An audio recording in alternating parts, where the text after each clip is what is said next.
back to another YouTube video. Today we have my examples of a British civil defence gas mask coming all the way from World War II to the Cold War.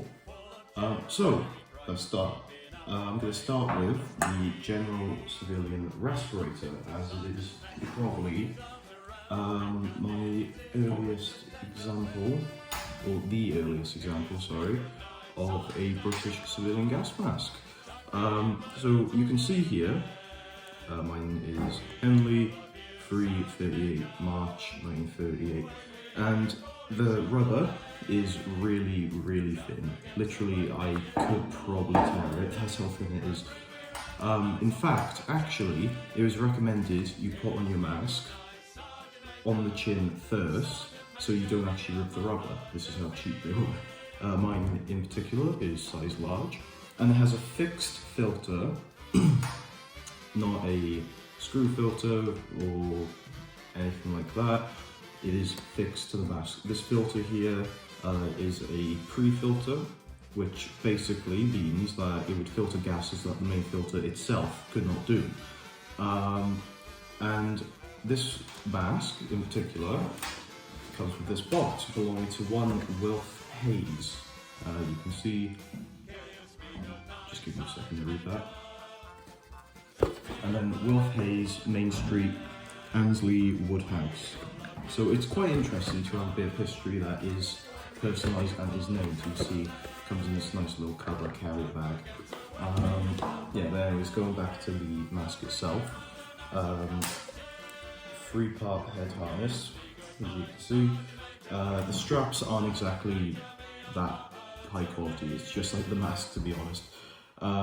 As you can see, pins for there to kind of hold the straps in place. And as well as that, you can see the lens itself would obviously fog up quite quickly if someone was to put it on and breathe through it for an extended period of time. It's not glass, it's this cheap plastic material.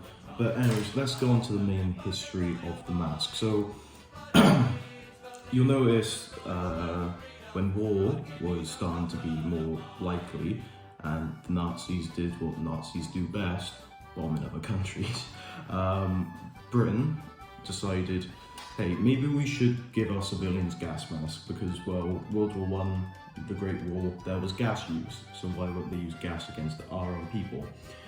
So it first came into being from a patent filed by John A. Sadd on the 10th of January 1935 with an overall stated goal of an improved respirator, which by means of just being simple could easily be mass produced, which would suit civilian use.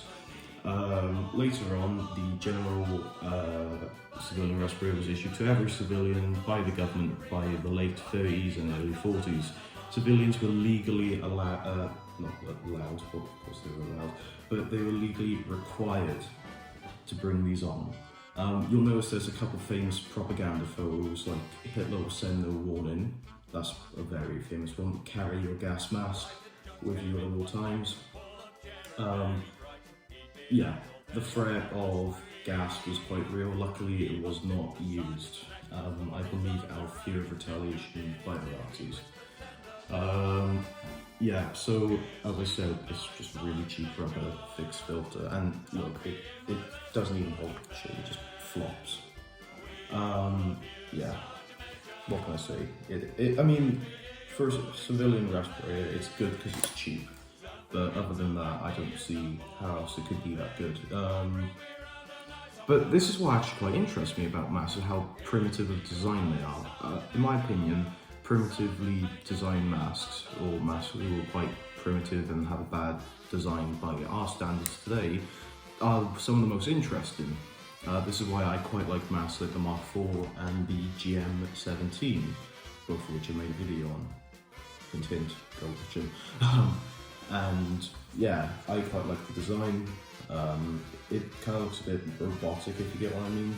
Obviously, I wouldn't like to use the design if I got gassed, but yeah, it looks quite nice, not that functional. Anyways, So now let's move on to a more upgraded civilian World War II British mask, the CDR or Civilian Duty Respirator. Now, my mask, as you can see, has a red stripe. This means asbestos is in the filter. Hooray. I believe red and green also means asbestos, but green does not. So if there's a green band, no asbestos.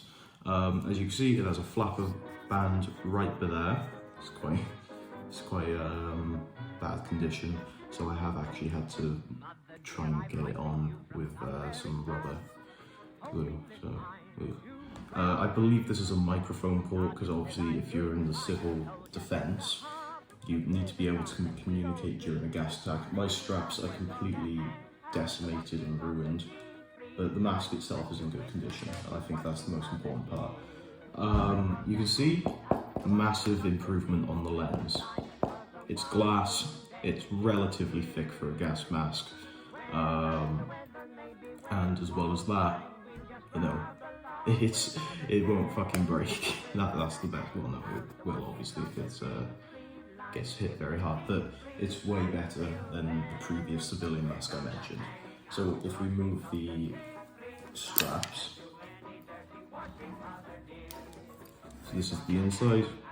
You can see that's where you breathe out, but the lenses, obviously, and the filter. The filter is fixed, but it would probably be easier to remove due to this clamp, which actually looks like I don't want to remove the filter, but you could probably easily change the filter if you give it enough time. Particular was made by PB Cow. Cat, that's funny.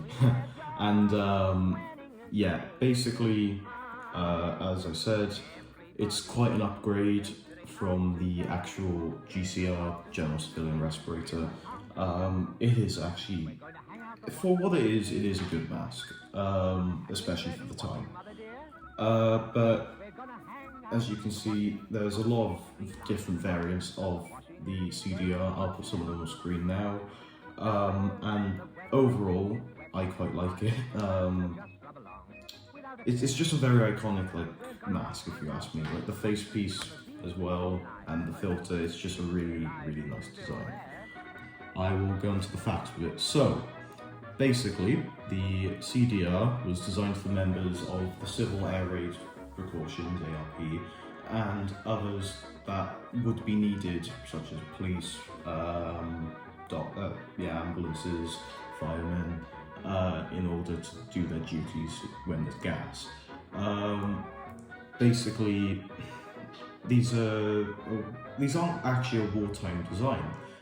Going back to Major John A. Saab in the late 20s, early prototypes were actually developed. But anyways, as the prospect of war became more and more likely, the CDR found, itself on the frontline respirator for many civil-based defences. ARP, police, ambulance, as I mentioned before. It was fallout of home frontline usage by 1942. It was around this time that police, firemen, and others started to be given the GSR, or my beloved.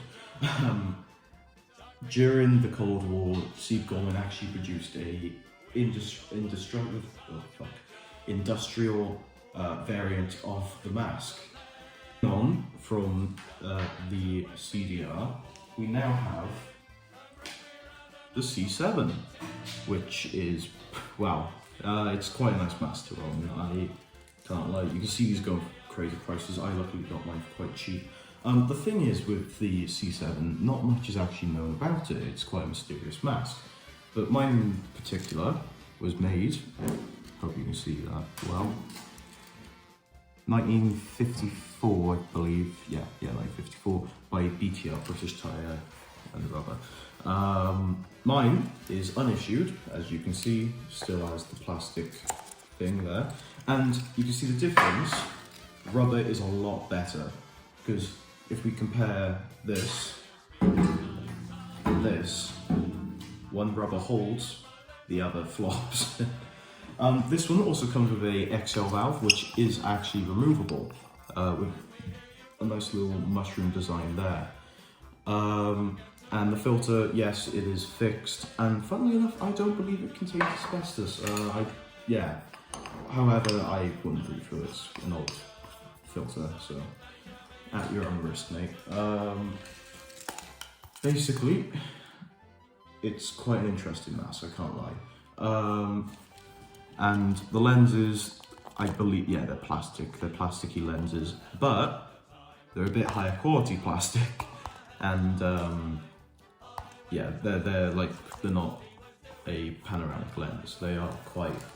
It's think of it as a more upgraded version of the GCR. Well, it's, as I said, quite a mystery because, well, it was believed that there were 55 million of these. Now they're not hard to find, but you need to know where to look for them. Mine's a size 3, and I can actually wear this because the straps are in mint condition. This mask is quite mint. But before that, let's look on the inside again. You'll notice that this little ring around here, I believe that the S6 also had this design.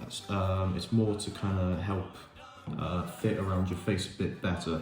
You can also notice that has a hook around there, which would obviously hook in there. So it's kind of, think of it like the PMG and 70M. Yeah, 70M. I didn't know that was 70M or M70. I'm tired, don't blame me. So yeah, without further ado, I'm going to put this on. I'm not going to breathe for it, but I just thought it'd be interesting to put it on. Yeah, size 3, it actually fits me quite well.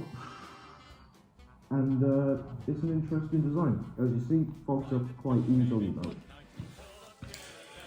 Yeah, so main problems is that it fogs up, and obviously you can't change the filter. Other than that, it's a somewhat solid mask in my opinion. And mine, in particular, let's just put you to the side for a bit, came in this box. Yeah, it's kind of a mystery, this box, because it says, as you can see, respirator civilian duty. But here's the thing, yeah? Oh, by the way, it says microphone attachment on it. So it looks like it would be for the CDR. I believe that this actually might be the box for the microphone attachment itself and not really the mask, and that this is just a spare box, and that the mask itself was just plopped in there by someone who had 2 and 2 and 4. Because you can see, if I try and put my CDR in there,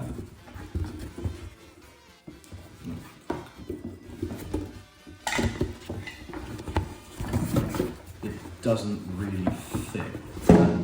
It does fit, but there is quite a bit of it coming out, and obviously you don't want to bend the rubber, do you? So, yeah.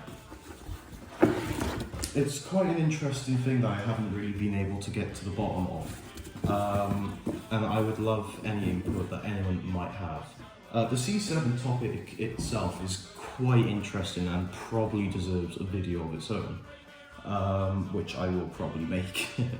But obviously I'll have to do a little bit more research on it, not like as much to research. As I said, it is quite a mysterious mask. Yeah, anyways, I'm going to get into what little facts there are about it. With the Cold War heating up in the 50s, this time we were worried more about communists than fascists. The British authorities decided to design a brand new civilian mask. Basically, there is a document for a non-military defense for the USA that mentions that, as I said, by 1961 there were 55 million, which is weird, that is not many now. Unlike for wartime masks, there was actually a XL valve there, as I said, mushroom valve. It comes in gold and silver. I'll show you a silver example now. And yeah, the harness black fabric, way better than the GCR. It does also have pins, but they were just kind of added on. I don't know if they were actually used on the mask itself. Yeah, that basically goes for as much info on the mask that there is. There's no fogging system like tissue tubes. I guess anti-fog, but yeah. What can I say, really? It's quite a interesting mask, and it's interesting due to the fact that there's not actually any info about it. But yeah, that's basically a brief video on British civilian masks. Then I'm gonna put them all down. If you enjoyed the video, feel free to give me a like or a sub, that would be greatly appreciated. And if you want to see more of the content of the same, just let me know.